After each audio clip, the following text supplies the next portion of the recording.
والصلاة والسلام على أشرف المرسلين محمد النبي الأمي وعلى آله وصحبه وسلم تسليما كثيرا. وبعد أيها الإخوة، waxaan ka hadli doonaa mowduuc kooban oo ku saabsiisan thimaaru liimaani fi lxayaa, iimaanku midhaha uu nolosha ku leeyahay. nicmo alla bixiyo subxaanahu wa tacaala dunida korkeeda iimaan baa ugu qaalisan. ilaahayna wuu ugu manno sheegtay dadka muslimiinta ah. iimaankaasi waxaynu wada naqaanaa aakhiro inuu raad weyn leeyahay oo ah waxa qurhe lagu badbaadaya maalinta qiyaamaha. ciddii aan ariiqaa raacinina inaanay janno gelin. innahu man yushrik biاllahi faqad xaram, qofka ilaahay u shirig yeela naar buu waajibsaday ama janno waa laga xaraam yeelay. laakiin aakhira waa hayb. adduunkan aynu joognu raadku leeyahay. haddii uu raadkii adduunka midhihii laga rabay iyo muuqaalkii laga rabay inuu xaqiijiyo hore loo arki kari waayo, waa wax shakiya naxdin kugu beeri kara. himaarta adduunka uu ku leeyahay iimaanku fardiga ama qofka muslimkaana way ka muuqataa, jamaacada ama kooxda ama bulshada muslimkaana waa ka muuqataa. himaartaasi rabbi uu tilmaamay subxaanahu wa tacaala wax ka midaynu tilmaami doonaa. dabeetana maxaa sababay qaarkeed haddii la waayey in la waayeynu tilmaami. ilaahay qur-aanka wuxuu ku leeyahy waina allaha lahaadi aladiina aamanuu ilaa siraaطin mustaqiim. waina allaha lahaadi aladiina aamanuu ilaa siraaطin mustaqiim.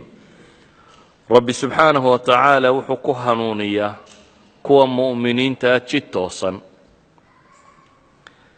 yacni iimaanku hadday dadku rabbigood rumeeyaan oo raacaan, ilaahay subxaanahu wa tacaala wuxuu ku hanuuniyaa jidka toosan. nolosha bini aadamku waxa maadada ku shaqo leh caqligu ku isticmaalaa. laakiin waxaa jira as'ilat alxayaa ama life questions aanu weligii ka jawaabin, awoodna u lahayn. 4500 sano wax ku dhodhow ayaa maanta qoran filosofigii falaasafada caalamku ay ka tageen. welina jawaab saxa lagama hayo su-aalaha ah maxaan u noolay, xaggaan ka imi, xaggaan ku socdaa, maxaa dambeeya, why am living here, maxay noloshu tahay. in philosophy answer ma leh. xaqiiqadu waa taa. cidda jawaabta qurhe xaqaa ka bixisay waa rabu الsamaawaati wاlard. walidalik baa bini aadamku in badanoo ka midi wuxuu gartay waxa uu ka shaqaynaya waxay tahay. yacni microfonkan horkayga yaalla waxaa la gartay maxaa loo sameeyey. haddii la garan waayo wixii loo sameeyey qiimo ma leh. haddaan la garanayn si loo isticmaalo iyo wixii loo sameeyey qiimo ma leh. wuxuu qiimo ku leeyahay in la garanayo waay loo sameeyey. insaanku hadduu garan kari waayo waay uu dunida u joogaa, muxuu u nool yahay, qiimo ma leh. walidalik bay falaasafada qayb ka midi existenska kuwan aaminsan falasafat alwujuud waxay ku tilmaamayaan waa cabad ama waa dheeldheel dunida korjoogoodu. qisada dheer ee macruufka ee filosofkii faransiiska ugu dambeeyey, islaantiisa xaaskiisa oo qosalayoo arkay, markaasuu midi geliyey, wuu dilay. kadib buu la hadlay booliska ninkii haystay. wuxuu yidhi waxaan dilay haweenaydii aan qabay ee boolisku shaqadiisa ha qabsado. waa akbar filosof cahdigaa noolaa wakhtigii Descartes uu madaxweynaha faransiiska ka ahaa. waxaa la isweydiiyey caqlu faransa ayaa xaaskiisii dilay maxaa la sameeyaa madaxweynahay gaadhay oo giskaadha waxaa la yidhi balbaadho horta ninkan wixiisa suu wax yahay markay boolisku wax weydiiyeen waxaa ka soo baxay inuu ninkani caqligiisa qabay wax dhibana aanay haysanin laakiin waxa qura ee ku kalifay uu tilmaamay noloshu buu yidhi waa dagaal aan gebagabadeeda garanayo nolow waa dhimanuun wax ka dambeeyaana ma jiraan markaa waxaan arkay buu yidhi xaaskaygoo qoslayso waxaan is idhi buu yidhi wakhtigay ugu farxad badnayd haatan ha ka baxdo ha dhaafto that's why aan u dilay buu leeyahy waayo ciidanka lama geliyo buu leeyahy haddaad og tahay ciidankaagu inuu jabayo ilowba inuu jabayo dagaalka qiimo male buu leeyahy inaad dagaalantaa in la sii noolaadaa qiimo male buu leeyahy mar haddaan ogahay in la dhimanayo wax ka dambeeyaan aanay jirin saa daraaddeed buu leeyahy baan islaantii u dilay faransiisku waa isu tageena madaxweynahoodii wuxuu yidhi waxaa ceeb ku ah france inay caqligeedii xidho ee musaxa caqliya ha la geeyo buu yidhi clinic maskaxeed ha la geeyo meelaha la iskaga hayo wax kaloo la sameeya la garan maayo yacni mataahaad wareer buu dunida kaga sugan yahay qofka aan mu'minka dhabtaa ahayn ilaahay markaa wuxuu leeyahy subxaana wa tacaala waina allaha lahaadi aladiina aamanuu ila siraaطin mustaqiim ina hada alqur'aana yahdii lilatii hiya aqwam nolosha mataahaadkeedoo dhan ama lumisteedoo dhan baa ilaahay subxaana wa tacaala qofka mu'minka ah jid ugu bixiyey uu muطma'in ku noqdo walidalik baa ilaahay qur'aanka wuxuu ku leeyahy aladiina aamanuu walam yalbisuu iimaanahum bidulm ulaa'ika lahum اlأmnu wahum muhtaduun baa rabbi yidhi subxaana wa tacaala kuwa iimaan laga helay oo aan iimaankooda ku dheehin ama ku marin ama ku qasin bidulmin dulmigu halka kan shirki baa loo jeedaa gaalnimo aan dhex gelinin ulaa'ika lahum اlأmnu baa ilaahay yidhi kuwaasaa nabadgelya u sugnaatay nabadgelya waxaa ugu fiican nabadgelyadaad naftaada ay degantay xasiloontay aan warwar iyo walbahaar aanu ku haynin aan buufis kugu dhicin ilaahay wuxuu leeyahy kuwaasi amni daakhiliya amni nafsiya iyo amni khaarijiyaba way leeyihin psychologically bay dad degan yihiin xasiloon qofka alqadaa walqadar rumaysani duniduba problem kuma hayso maadaama uu rumaysan yahay isaga waajibaadkii saaraana inuu la yimi qadaha iyo qadarka ilaahina subxaana wa tacaala in rabbi maamulo qofka rumaysan dunidani inay ilaahay gacantiisa ku jirto isagu uu maamulo dhib kuma hayso marka lan yusiibanaa buu taagan yahay waxba na asiibi maayaan ilaahay intuu noo qoray mooyaane idan waa muطma'inu اlqalb ilaahay wuxuu ku tilmaamay wahum muhtaduun iyagaana hanuunsan saa awgeed baa ilaahay qur-aanka wuxuu ku tilmaamaya faman itabaca hudaaya falaa yadilu walaa yashqa aniga hanuunkaygaasi cidda raacda baa rabbi leeyahy subxaana wa tacaala laa yadil ma lumo ma dhumo fi dunya walaa yashqaa ma kadeedma baa ilaahay leeyahy kadeed iyo dhibina ma qabsato ee waa qof garanaya waxa uu u nooliyey garanaya meesha uu ku socdo garanaya aakhirada dambaysa garanaya ariiqu u mari lahaa qofka bini aadamka ah haddii inta la qaado saxaaro cidlaa lagu dhigo oo aan tilmaanba lahayn waad isku daba wareegi dhanaad u socoto garan maysid waayo xaggaana ciidunbaa xigta xaggaana ciid baa xigta dhan walba ciid baa kaa xigta waa saxaara aan lahayn tilmaan waxaad calaamaatulhuda aan wadanin qofka bini aadamkii markuu diin la'yay waa noocaasi waa qof saxaaro taagan nololeed oo aan garanaynin muxuu u nooliyey muxuu halkan ka qabanaya dunida korkeeda miyaad cuslaynaysaa mise qiimaad ku leeday maxaad u nooshahay haddaad garan weydo tiihi baad ku sugantay ilaahay wuxuu kaloo qur-aanka ku tilmaamay iimaanka iyo hidaayadaasi inay keenayaan xayaatun طayiba man camila صaalixا min dakarin aw unha wahuwa muؤminu falanuxyiyannahu xayaatan طayiba ilaahay wuxuu leeyahy ciddii camal wanaagsan samaysa lab iyo dhadig midkuu doonaba ha ahaadee jendarkiisu wuxuu doona ha noqdo wa huwa mu'min isagoo mu'min ah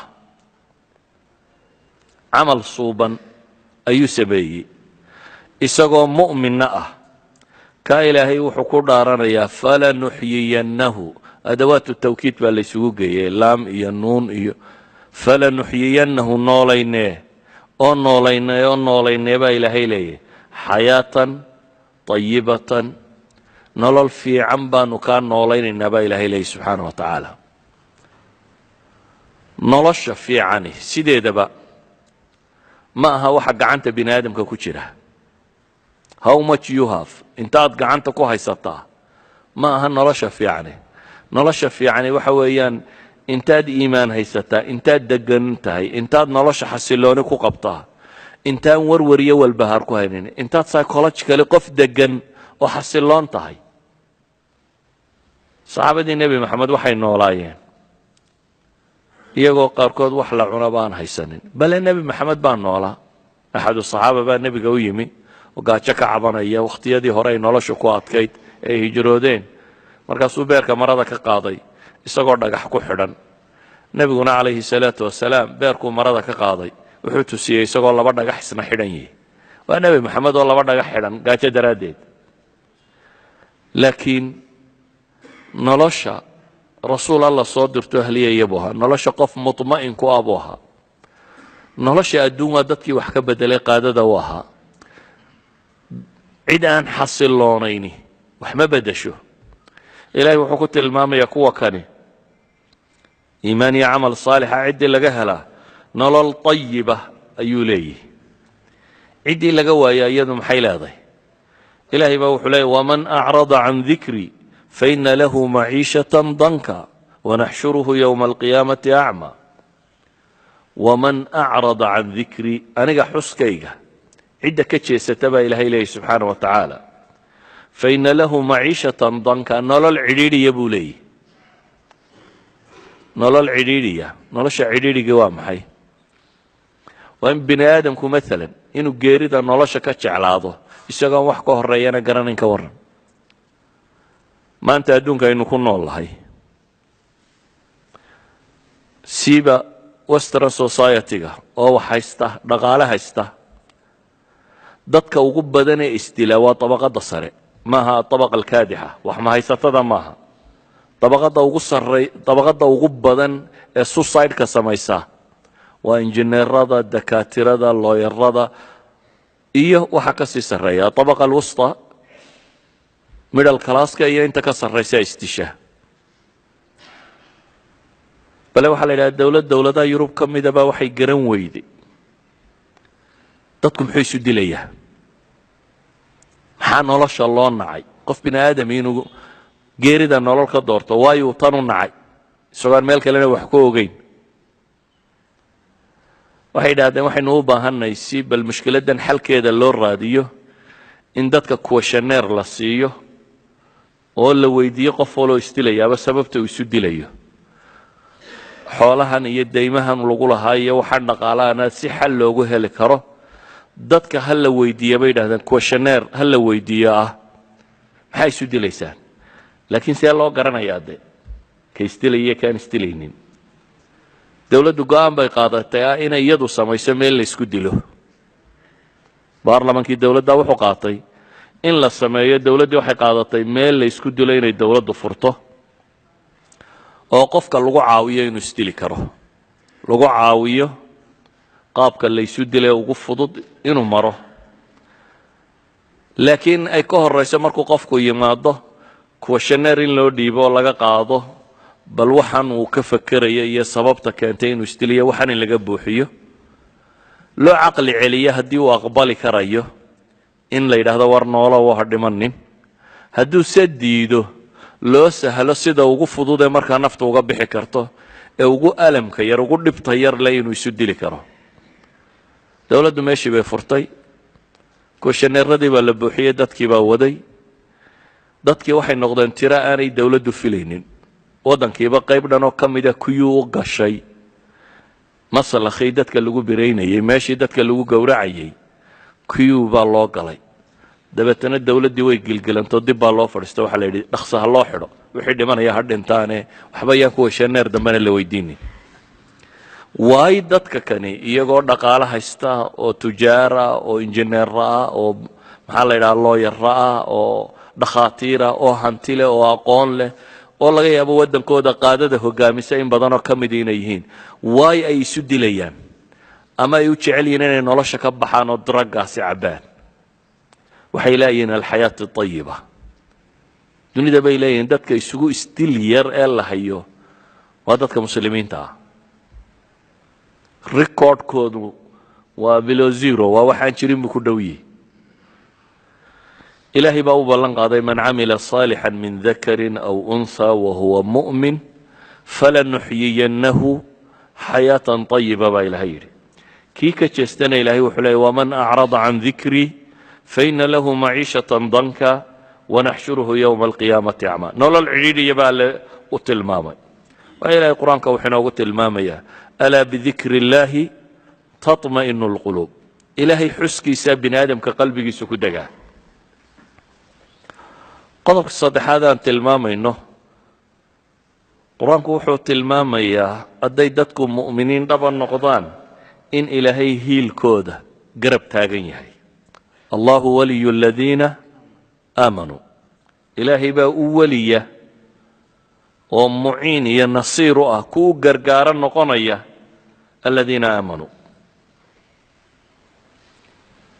rabbi subxaanah wa tacaala qur-aanka wuxuu tilmaamayaa nebi meeshii loo diray intuu ka tegey dabeetana bad fuulay baddii doontuu fuulay laga tuuray xuutad ama nimiri weyl uu liqay kadibna nimiriga calooshiisii ka tasbiixsanayey oo lahaa laa ilaaha ilaa anta subxaanaka inii kuntu min alظaalimiin ilahay wuxuu ina leeyahy faاstajabnaa lahu wanajaynaahu min algham waanu ajiibnay ba alla leeyahy subxaana wa tacaala yeedhiisaasi waxaananu ka badbaadinay murugadii iyo warwarkii haystay baa ilahay yidhi subxaana wa tacaala waxaa laga yaabaa inaad tidhahdo de kaasi nebi buu ahaa rasuul alla soo dirtay buu ahaa dadkii qaadada u ahaa ee ugu sarreeyey buu ahaa si aan warkaasi u iman aayadda ilaahay wuxuu ku gebagabeeyey wakadalika nunji lmu'miniin baa ilahay yidhi wakadalika sidaasoo kale ayaanu nunji lmu'miniin baa ilahay yidhi kuwa mu'miniintaana aanu u badbaadinaa qur-aanku wuxuu tilmaamayaa dadku haddii iimaan iyo alla kacabsi rasmiya laga helo ka bulsho ahaan in ilaahay subxaana wa tacaala cirka iyo dhulkaba barakadooda u furayo walow ana ahla alqurى aamanuu waاtaqow lafataxnaa calayhim barakaati min alsamaaءi wاlard ilahay wuxuu leeyahy subxaana wa tacaala hadday rumayn lahaayeen dadka magaalooyinka degani iimaaniye haddii laga heli lahaa iyo alla kacabsi waxaan u furi lahaa baa ilaahay leeya barakada cirka iyo dhulka gaalada ilaahay wuxuu yidhi falamaa nasuu xada mima dukiruu bih markii ay ilaabeen wixii lagu waaniyey wax ka mid oo ay ka tageen diintii fataxnaa calayhim abwaaba kulli shay baa ilahay yidhi albaab kasta waan u furay albaabka qoladan waxaa la yidhi albaabka barakada le oo qura loo furaya laakiin kuwan waxa weeyaan albaab walba waa loo furaya iyadoo lasii itixaamayo mid dhaqaale iyo mid shar iyo mid dulmi iyo albaab kasta waan furayaa baa ilaahay leeyahy xataa idaa farixuu bima uutuu akhadnaahum baktatan faida hum mublisuun ilaahay ay kibraan baa rabbi yidhi waxaan siiyey ay ku kibraan dabeetana waxaan qabanayaa baa rabbi yidhi kedisaan ku qaban sawa iyagiyooba quustay iyaga wixii loo furaa waa abwaaba kullu shay baa ilaahay yidhi amaa dadka iimaan iyo alla kacabsi laga helo iyaga waxa loo furay abwaaba kullu shay maaha waxa sharkaa looma furayo ama tiknolojiyada iyo cilmiga dhibtoodu ku jirto lama siinayo waxa ilaahay siinayaa waa maxay waa barakaatin min alsamaa'i waalard cirka iyo dhulka wixii faa'iida iyo khayr ku jiraan wixii baraka leh ayaan u furayaabaa rabbi yidhi subxaana wa tacaala qur-aanka maanta aynu hayno rabbi wuxuu ku sheegayaa cizada iyo sharafta iyo mudnaanta walilaahi alciza walirasuulihi walilmu'miniin alle iyo rasuulkii iyo kuwa mu'miniinta leh. munaafiqiintana ilaahay wuxuu ku tilmaamay macizo iyo sharafti baa dad kale ka raadcaynaysaa. idan mu'minku hadduu mu'min dhaba yahay waa casiiz. waxaa ilaahay qur-aanka ku tilmaamay colaadaha jira ee muslim iyo gaal laysu hayay iimaan dhabi jiro. wa kaana xaqan calayna nasru lmu'miniin. waxaa korka iyaga saaran baa rabbi leeyahy subxaana wa tacaala inaan u gargaaro oo u hiiliyo kuwa mu'miniinta ah. inaa lanansuru rusulana waladiina aamanuu fi lxayaati اdunya ويوم يقوم الأشهاد يا أيها الذين آمنوا إن تنصروا الله ينصركم ويثبت أقدامكم. إلهي وحلي هدي مؤمن دبا النقطان وان دين هيلينيا بل قرآن كوحة المامية إن ربك الدفاع دونه إن الله يدافع عن الذين آمنوا. إلهي بك الدفاع يدتك مؤمنين تا maanta dadka ducafada ee dunida ku nool dawladaha waaweyn dawlad ka mid ah hadday tiraahdo xilfi istaraatiijiya baynu leenahay oo aanaa nabadgelyadiina kor qaaday dadku uu farxaya waa boodboodaya. iminka maraykan kenya uu yidhaahdo anaa qaaday xilfi istaraatiijiya aynu wada gelaynaayo nabadgelyadiina anaa qaaday waa la farxaya. waxaa la leeyahy dawladdii dunida u xooga badnayd bayna difaacayso cidina inuguma soo dheeraynayso. ka warran cidda ilaahay ballan qaaday inuu isagu difaaci doono, cidda ilaahay subxaana wa tacaala u ballan qaaday. man caada lii waliyan faqad aadantuhu bilxarbi ilaahay tilmaamay. awliyadaydiiyo dadka anigay raacsan cidda dagaal la gasha dagaal baan u iclaamiyey baa rabbi leeyahy subxaana wa tacaala. ilaahay qur-aanka wuxuu ku tilmaamaya iimaanku hadduu dhab noqdo inaan gaalada laysku itixaamayn oo aanay kaa gacan sarraynaynin. walan yajcala allahu lilkaafiriina cala almu'miniina sabiila. ilaahay u yeeli maayo baa la yidhi kuwa gaaleed jid ay kuwa mu'miniinta ku gumaystaan. qur-aanku waxa uu tilmaamaya haddii iimaan iyo camal saalixa laynaga helo dunida tan taladeeda in gacanta laynoo gelinayo layna makansiinayo cabsida inugu jirtana ilaahay inaga saarayo oo nabadgelyo laynoogu bedelayo. wacada allahu aladiina aamanuu minkum wacamiluu الصaalixaat layastakhlifannahum fi اlأrض kama اstakhlafa aladiina min qablihim walayumakkinanna lahum diinahum aladi irtadaa lahum walayubadilannahum min bacdi khawfihim amna yacbuduunanii laa yushrikuuna bi shaya. ilaahay baa ballan qaaday. su-aasha isweydiinta le waxay tahay haddaba ballamadan haddaad arki weydo xaggee wax ka jiraan? meeshani waa equation xaggaa aayada taallo xaggaa kalena la rabo in uu yaallo wacdigii ilaahay. wuxuu ilaahay yaboohayna waa in la arkaa, dhulka lagu arkaa. haddii la arki waayo ma yabooha ilaahay baan run ahayn? maya, waa dhab. see loo verify garayn karaa inuu dhab yahay? الtaariikhu shaahidun calaa dalik. bini aadamku noloshiisa taariikhda ayaa waa daliil. dunida tan nebi moxamed calayhi الsalaatu wasalaam iyo saxaabadiisii iyadoo laba dowladoodoo waaweyni dunida ka tariyaan, persianis iyo romanis, byzantiyiintii, oo laba quwo oo xoog badan labaduba yihiin, boqolaal kun oo ciidama haysta, dhul aad u tiro badan le ka taliya, oo duwal waaweyn oo jira ay yihiin, ayaa nebi moxamed laga soo saaray calayhi salaatu wasalaam saxaaro cidlaa oon dowladnimoba ka jirin, qabaa'il wada dega ah. maka iyo madiina waa meelo aan dowladiba ka jirin, sulto sare ma jirin, qabaa'il wada degoo qabiilba meel jooga bay ahayd. dadkii bannaankaasi deganaa, saxaaro deganaa, oo aan ahayn meel dhaqaalo leh, oo aan ahayn meel dowlad leh, resource la tilmaamo oo basharkaa aan waxba haysan mooyaane aanu oolin, ayaa nebi moxamed ilaahay u soo diray subxaanahu wa tacaala. nebiyullaahi moxamed calayhi salaatu wasalaam diintan buu u sheegay. way qaateenoo way aqbaleen muddo markay diidanaayeen. kadibna way ku dhaqmeen less than 50 years konton sano wax ka yar ayay bini aadamku intuu deganaayo taariikhda bashariyada wakhtigaa macruufka ahayd kaga taliyeen ayay gaadheen from Spain ilaa iyo China inta u dhaxaysa dhulka inta leeg waxa ka taliyay tiro dadoo yar oo iimaan laga helay oo aan dhaqaale wadan oo hub casriye wadan oo waxba wadan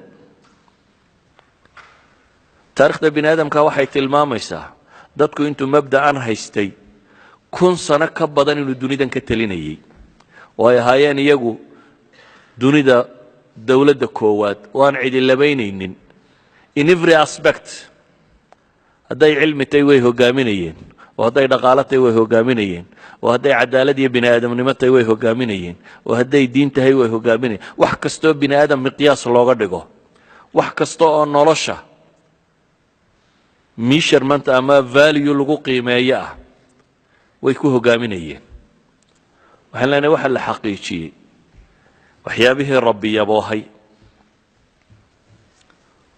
mu'miniintu markay dhacday ilaahay subxaanahu wa tacaala isagoo u gallad sheeganaya saxaabadiibu wuxuu leeyahy wadkuruu id antum qaliilun mustadcafuuna fi lardi takhaafuun an yatakhatafakum annaas waxaa xasuusataan baa rabbi leeyahy subxaanahu wa tacaala mar ahaydeen dad tiro yar oo mustadcaf ah minority group laga xoog badan yaho la dulaysta ahaydeen oo weliba takhaafuuna an yatakhatafakum annaas aa ka cabsanayseen dadku inuu idin kala boobaba dabeetana ilaahay muxuu leeyahy faawaakum waayadakum binasrih warazaqakum min alطayibaat lacallakum tashkuruun ilaahay baa dabeetana subxaanahu wa tacaala idin hooyey oo idin ayido idin taageeray oo guushiisa idinku taageeray oo arsaaq fiican oo tayiba idin siiyey si aa ilaahay ugu mahad celisaan idan ayuha alikhwa waxaan leenahay taariikhdu waa shaahid taariikhdu waa wax sheegayo tilmaamaya wacdigan ilaahay subxaanahu wa tacaala inuu dhaboobay markii ay muslimiintu wixii laga rabay iyaguna dhabeeyeen maantase waxaynu arkaynaa muslimiintu inay mustadcafiin yihiin iyagoo around 2 billion 2 bilyan oo qof iyagoo ku dhodhow oo dunida korkiisa saaran haddana inay yihiin dad liita oo laga xoog badan yahay oo aan bulshada dunida wasniba ku lahayn meel la isugu yimaado ay qiimo ku leeyihiin aanay ka muuqanin ducafaa ah ka bulsho ahaan marka la eego fardi marka dadka loo eego dad saalixiinoo badani waa ku jiraan ma lihin dad iimaankoodu dhammaystirmay kuma jiro waa ku jiraan dad badanoo saalixiini laakiin qofka saalixa ah aakhira qof laysu xisaabiyaa aakhira ilaahay wuxuu leeyahy furaada baa ku imanaysaan ninna cidi lama socoto laakiin adduunka koox baa laydin xisaabinaya adduunka inta joogtaan waxaa la yidhi jamaacadiinnu haddaa xadkaa gaadhaanna abaal marka waa leediin haddaa gaadhi weydaanna ciqaabteedaa leediin nabiga calayhi salaatu wasalaam baa wuxuu sheegay in qolo la halaagi doono markaasay gabadhii la joogtay saxaabiyadda ayd waxay tidhi ma waxaana la halaagayaa wa fiina saalixuun iyadoo dadka wanaagsan inugu jiraan oo dad wanaagsani joogaan nacam buu nebigu ku yidhi idaa kahura alkhabath inta xumi hadday badato haya waa laysku kiin halaagayaa buu nebigu yidhi calayhi salaatu wasalaam uma tubcaثuuna calaa niyatikum qof walba gaarkiisaa loo soo saaraya aakhiro oo dadku isku awood maaha qof walba mas-uuliyadda intii kaga hagaagtun baa la weydiinaya adigu intaadii ma gudatay adigu miskiinkii suuqa iska mariya kii madaxweynaha iyo kii wasiirka ahaa iyo kii maalka haysta iyo kaan waxba haysanin dee isku ciqaab maaha isku xisaabna maaha ilaahay subxaanaه wa tacaala wuxuu leeyahay qur'aanka laa yukalifu allahu nafsan ilaa wuscaha laa yukalifu allahu nafsan ilaa maa aataaha nacska iyo fariidka aakhiresku si loo imtixaami maayo waayo caql iyo iq kala badan baa la siiyey nin walba intii nimco la siiyaa la weydiin ninkii cilmi la siiyey cilmaa la weydiin kii maal la siiyey maal baa la weydiin kii xoog la siiyey xoog baa la weydiin kii aftahanimo iyo gabay la siiyey aftahanimaa la weydiin kii leadershipnimo la siiyey leadershipkaagii maxaad ku qabataa la weydiin dadka ma khayr baad u hogaamisay mise shar baad u hogaamisay kii madax noqday madaxnimadaa la weydiin idan aakhiro dadku markuu yimaado waa qof iyo gaarkii amaa adduunka waxa uu nebigu tilmaamaya bulshadu inay isku xidhan tahay ayuha alikhwa waxaan leenahay marka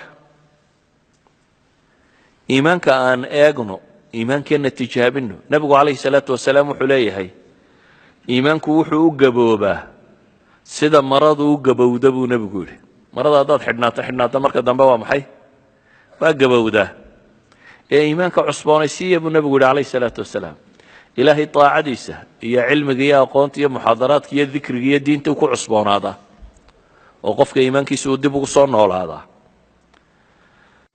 iimaankeennu xadkuu gaadhsiisan yahay waxaa daliil u ah suluugga inaga muuqda dhaqanka inaga muuqda iimaanku maaha wax intuu qalbiga dego qaadha oo aan noloshaba waxba ku lahayn oo la kala garan waayo dadka ku mu'mina iyo ku gaal iyo ku munaafiqa dhaqankooda la kala garan waayo maaha qofku wuxuu rumaysan yahay baa dhaqankiisa kantaroola hadduu iimaanku dhab yahay ama si xadkii loo baahnaa uu gaadhsiisan yahay suluugaaga behaviorkaaga dhaqankaaga waa inuu ka muuqdaa walidalik buu nebigu wuxuu leeyahy calayhi salaatu wasalaam xadiidka xasanun saxiix ee ku tilmaamayo imaam tirmidi iyo abi daawuud ba warinayaan akmalu lmu'miniina iimaanan axsanuhum khuluqa buu nebigu tilmaamaya dadka waxaa iimaankiisu ugu dhammaystiran yahay ka ugu akhlaaqda fiican leh akhlaaqdu waa shay ballaadhan haddaad aragto ummad tuuganimo iyo been iyo xan iyo cay iyo maagis iyo dil iyo dhiig iyo ribo iyo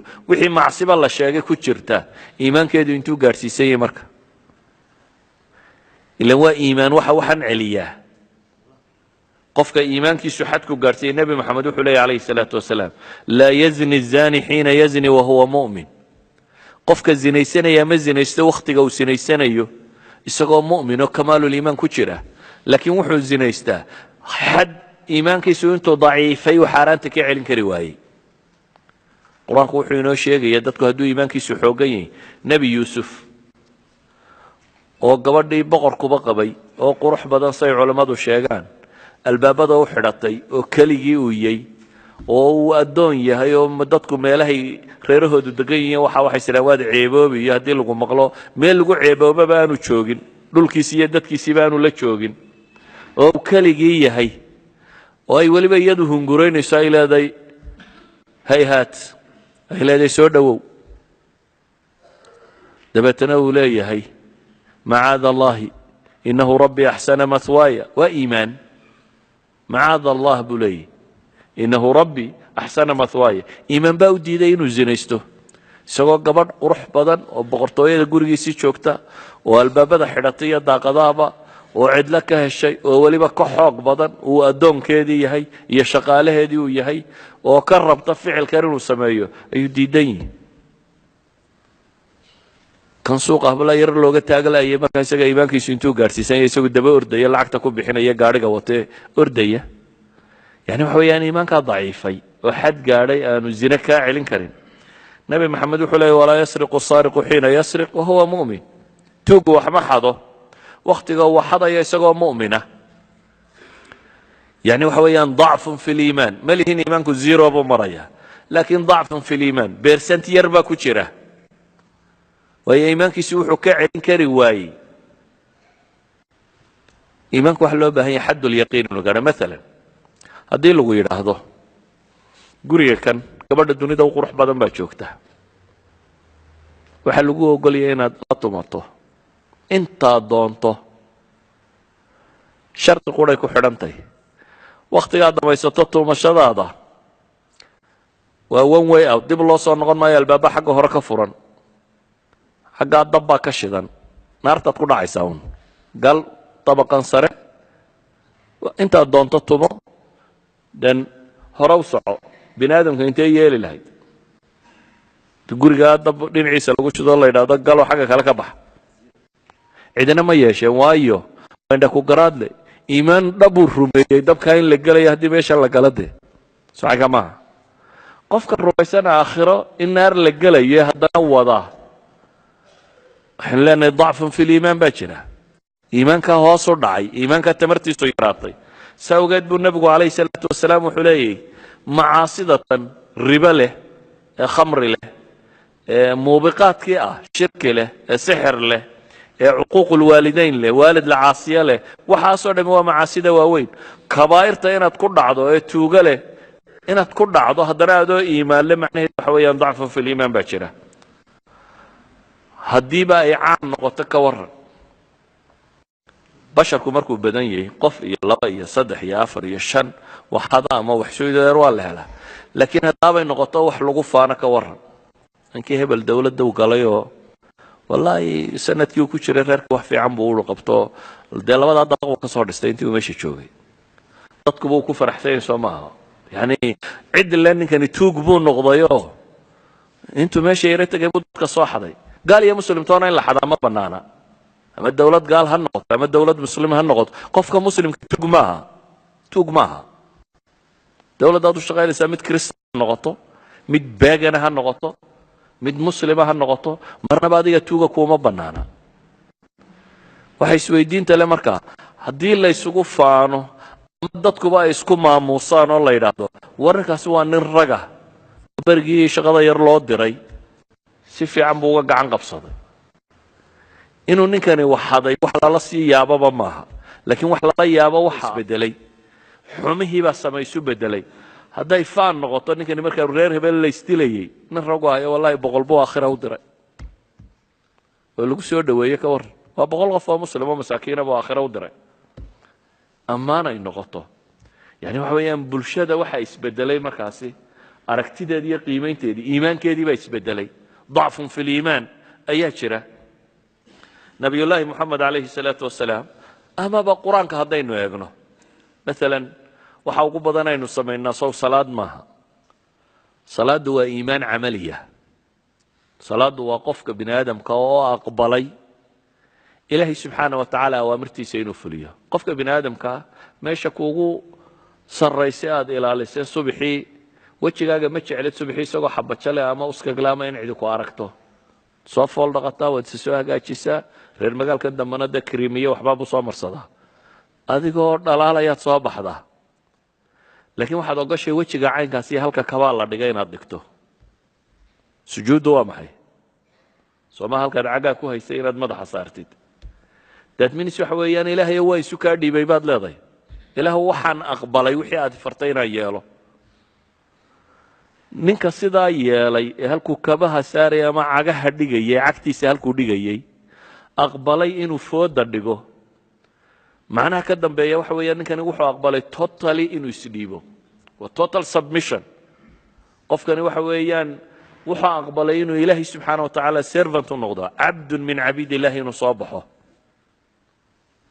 haddaad macnaha fahamto oo aad sidaa u agarato وصلاة مركز تكرر سادة اهدنا الصراط المستقيم صراط الذين أنعمت عليهم إلى أهيو جدك التوصل وهنوني جدك النبي يدو مرين نمره وهذا لا هي غير المغضوب عليهم ولا الضالين إله جدك النصارى إيا يهودي مرتيها نمرين هذا لا هي وهذا مركز دبدا وبحضه لقى كري ويا جدك يهودي النصارى ينفعنا كور هذا يمكن هالك مركز تاجنيد maalin kasta 17 ragcadoodba waad akhridaa waajibka haddaan sunnaba tukan.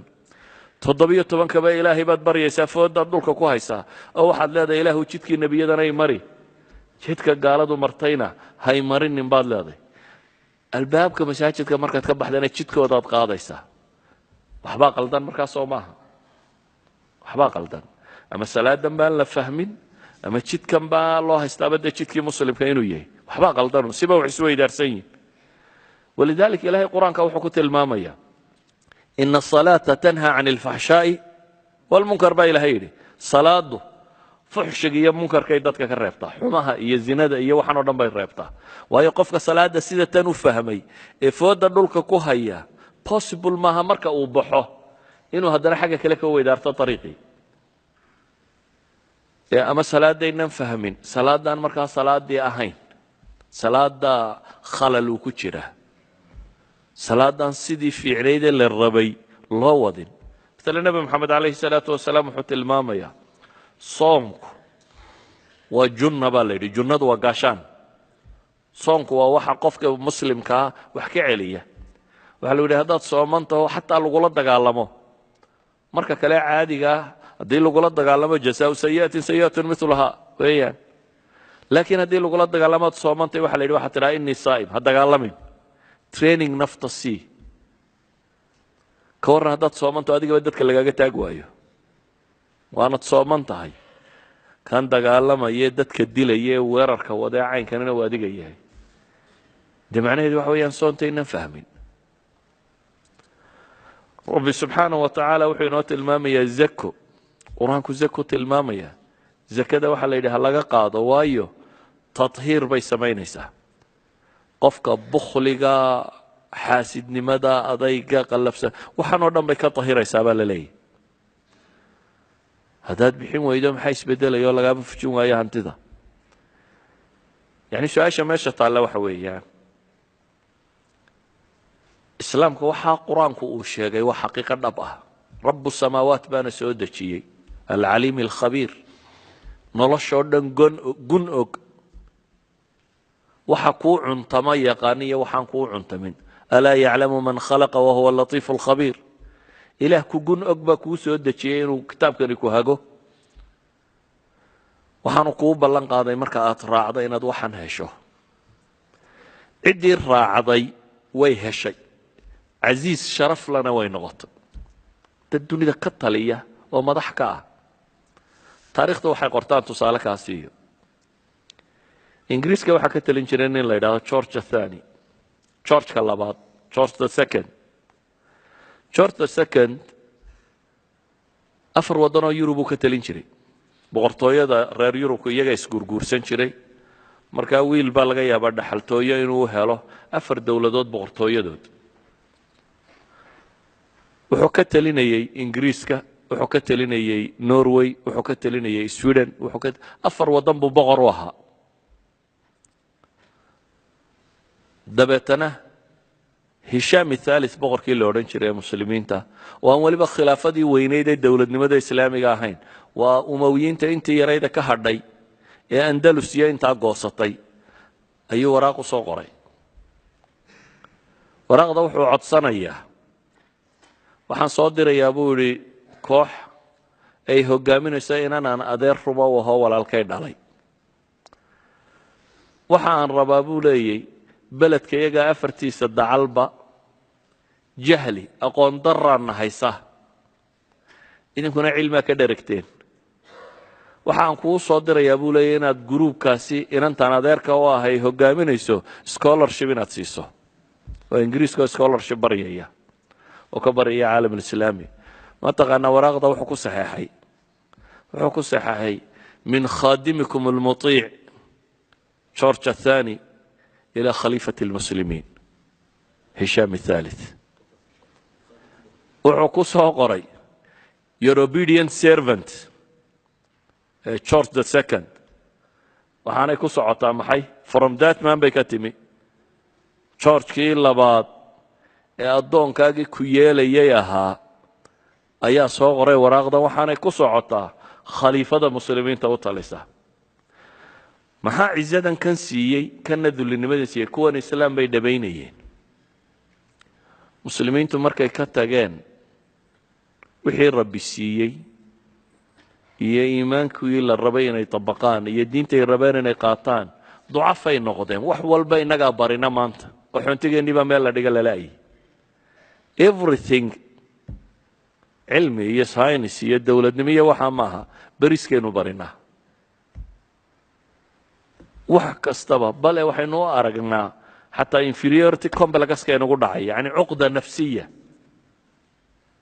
cuqad nafsiya inugu dhaco ah ninka cadi inuu wax walba isagu, ma ninkan cirka gaadhay ee dayaxa u diray baan dhulka socon garanayn weeyaan. waxaynu u qaadanay wax walba inaynu ku liidano. haddaynu rabno inaynu dib u noolaano, isbeddel inaynu samayno, bini aadamku switch buu leeyahay, haddii la shido wax walba qabta. bini aadamka switchkan iimaaniga haddii la shido oo sidii la rabay u shidmo, wax kasta isagaa samaysan kara, isagaa wax baran kara, isagaa wax maamulan kara, isagaa horu socon kara. laakiin caalam alislaami waxaynu leenahay dacfun fi liimaan baa ka jira. ummaddu gaalo maaha, idinma lihi. waa gaalo dadka muslimiinta, idinma lihi. waa muslimiin, laakiin waa muslimiin uu ku dhacay maxay? dacfi iimaaniyi. waa muslimiin iimaankoodii naaqusay. waa muslimiin ay noqon kari weyday wixii ay rumaysnaayeen xadkii loo baahanaa inuu iimaanku gaadho uu gaadhi kari waayey. walidaalika ayuha alikhwa, darsigan ugama dan lihi inaan ku wiirsado dadka muslimiinta ee maanta dunida ku nool, ama taariikh tagtay iyo faankeed inaan idin sheego. sidan baa la ahaan jiray, sidan baa la ahaan jiray. soomaalida maahmaahaheeda maxaa ka mid ah? aabbahay baa geel lahaan jiray, anaa dameer labaa dhaanta bay idhahdaan soomaalidu. yacni muslimiintaa sidaan ahaan jiray waxba tari mayso. laakiin waxa aan taariikhda u tilmaamaya waxa weeyaan obama maxay ka sheegayeen ninkii midoobay governorka yes we can do ayuu ka dhigtay hal hays. waxaan leenahay yes we can do waa waxaan samayn karno, waa waxay muslimku sameeyeen. bini aadam caadiyo inala midi, bale waxaan odhan karaa saxaabada cahdigoodii haddaad eegto waxaa ka xoolo badnaa dadkan iminka aynu idhaahno waa qaxoontiyo xeryaa ku ururino, intay haysteen may haysan. taarikhday soo mareen wakhti ka mida maalan nebi maxamed baa goor duhura gurigiisii ka soo baxay calayhi salaatu wasalaam, isagoo dabadda maraya ayuu abibakar isku soo baxeen. abibakar baa yidhi ilaahay rasuulkiisii, abibakar buu nebigu ku yidhi maxaa wakhtigan gurigaa kaa soo saaray? ilaahay rasuulkiisiiyo gaaja iga soo saartay buu yidhi. nebi maxamedna wuxuu yidhi anna gaaja iga soo saartay gurigii. waa nebigii ilaahay soo dirtay iyo muslimiinta ninkii ugu iimaan fiicnaaya abibakar ahaa. iyagoo socdaa cumar ku soo baxay. cumar bay yidhahdeen war wakhtigan maxaa gurigaaga kaa soo saaray? wallahi gaaja iga soo saartay buu yidhi gurigii. ka warra ummadda saddexdii nin ee ugu sarreeyey gaaja isu keentay iyagoo dabadda maraya. markii dambe saxaabi neef yar uu u qalo u cunno siiyey. yacni nebi maxamed dunidan wuxuu yimi isagoo aan dhaqaalo wadan. ilaahay ma odhan qasnadahan ku siinaya, qasnadaha qaado dadka lacag ku sheego. waxa laga yaaba dadku inay yidhahdaan dee maxaynu samaynaa dhaqaalaha, haddaynu dhaqaalo haysanno waxbaynu war bini aadamkaa dhaqaalaha. dhaqaalaha iyo xoogga iyo caqliga iyo sayniska iyo waxa la sheegaya waa human being la bedelay weeyaan. ma aha wax cirka ka soo degay. cidna roob dhaqaali samada ugama soo degin. waa human being. taarikhda bini aadamka markaad dib u eegtana waddan waliba marbuu faqri ahaa, baahnaa, sida tan aha, dagaalamayay, dhib soo maray. laakiin waddan walba cid ka mid unbaa isbeddelka ku samaysay. caalamalislaami wuxuu u baahan yahay inuu isbeddel ka dhaco. siiba waxaynu leenahay ummaddeena soomaaliyeed waxaynu u baahnay in isbeddel dhaco. isbeddelku laakiin aan isdillo iyo aan isjuubno maaha. isbeddelkaan rabo inuu dhaco waxa weeyaan adigu maxaad islaamka u tartay? individually qof waliba hadduu waxan fahmo wax qabto, bulsho weyntuna way fahmaysaa, waxbay qabanaysaa. dadka inta badan waxa laga yaabaa inay madaxda canaantaan. madax xun baynu leenahay, kan xun baynu leenahay. madaxdu samada kama imanin, waa afraad inaga mid ah. waayo waynu shiraa uno waa doorannaa. kii horun baabu ka sii daraa. huftayo hufmi waaye maxaad kala haadin baa hatraawi laga sheegayay. haddaad waddo uno mar kastaba mid ka daran kii hore uu ka soo baxayo, dee waxaanaad hufaysaan qiimo marka hore lahayn. waxaynu u baahanay inaynu bulshadan bedello, inaynu dadkan bedello. dadka bedelkiisuna waa idinka. dadkaynu u baahanay inay iimaankoodu kobco oo noloshoodu isbedesho oo akhlaaqdoodu isbedesho oo dhaqankoodu isbedelo oo dad street forward u socda aynu noqonno. waa bulsho weynta muslimka ah, waa afraaddeeda tan. hadday dadkan isbedelaan cid waloo kaleba waa bedeli karnaa. markaa madaxna waa la bedeli karaa, culamada leediin waa murmaysaana waa la bedeli karaa, salaadiinta la sheegaya waa la bedeli karaa. laakiin waa inuu unugu jiraa. dadku waa inuu caqliyadiisu isbedeshaa. iimaanku waa inuu gaadha xadkaynu u baahnayn. iimaanku waa inuu gaadha. nebi moxamed wuxuu leeyahy calayhi salaatu wasalaam aliimaanu bidca wa situuna shucba aw bidca wa sabcuuna shucba. iimaanku waa dhowr iyo 30, dhowr iyo 60 ama dhowr iyo 70 gobol buu u qaybsamaa. wuxuu nabigu yidhi laa ilaaha ila allah baa ugu sarraysa, dee kelimatu tawxiid oo iyada haddii la waayo daan waxbaba ka dambayn. waxa u hoosaysa buu nebigu yidhi imaadat lada can ariiq, jidka oo laga duwo uskag iyo waxa xun ka waran dadka intay uskaga guryaha ka soo saareen jidka ku quba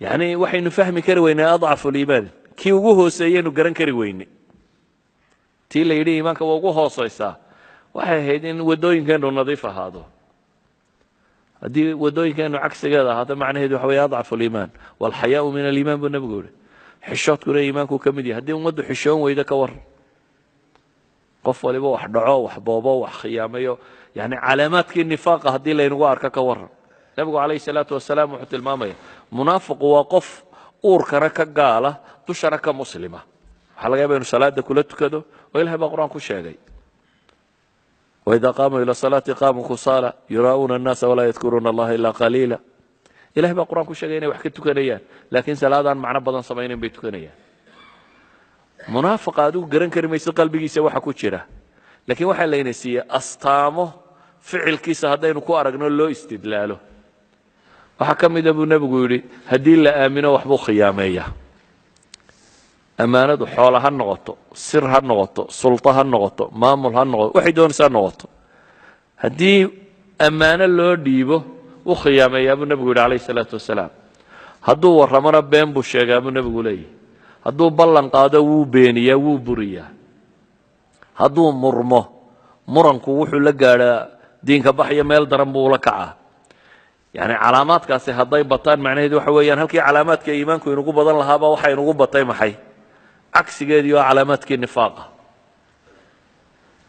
ayuha alikhwa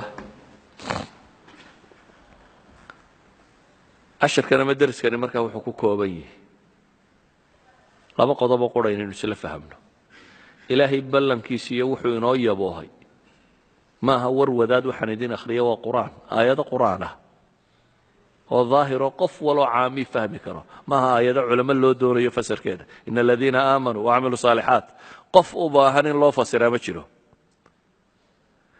ilaahay wuxuu ballan qaaday aayaadkaasi natiijadaasi inay ka dhalanayso inay natiijadaasi ka dhalanaysana taariikhdaa buruuf garaysa bay leenahay uma baahna war badan oo aynu ka hadalno taariikhdii bini aadamku soo maray ayaa daliilo oo tilmaamaysa taariikhdii saxaabada iyo dadkii muslimiinta ahaa darafka kale waxaynu leenahay inagii iimaan baynu sheeganaynaa wixiina ma hayno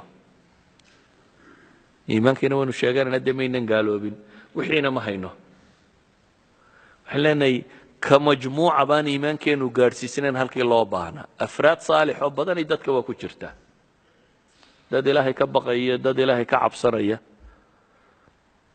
oo badani mujtamaca waa ka mid laakiin marka ka bulsho ahaan laynoo qaybeeyo ummad ahaan laynoo qiimeeyo ayaynan gaadhin iimaanku halkii wax ka goynayay adduunka aakhire nin walba tiisaa lagu soo saaray nin walba wixii uu camal samaystaa lagu soo bixin amaa adduunka waa waxaynu wada samaysanno waayo dowladnimada iyo magaca iyo waxaanaynu raadinayna waxaynaga wada dhexeeya maaha wax qof qudha helayo waxaasina wuxuu ku xidhan yahay iimaankeenna saynuu xoojinno ilaahay waxaan ka baryayaa subxaana wa tacaala kuwii ariiqa xaqa fahma ee garta ee raaca inuu inaga yeelo sala allahuma cala nabiyi muxamedin wala alihi wasaxbihi wasalam walxamdu lilahi rabbi alcaalamiin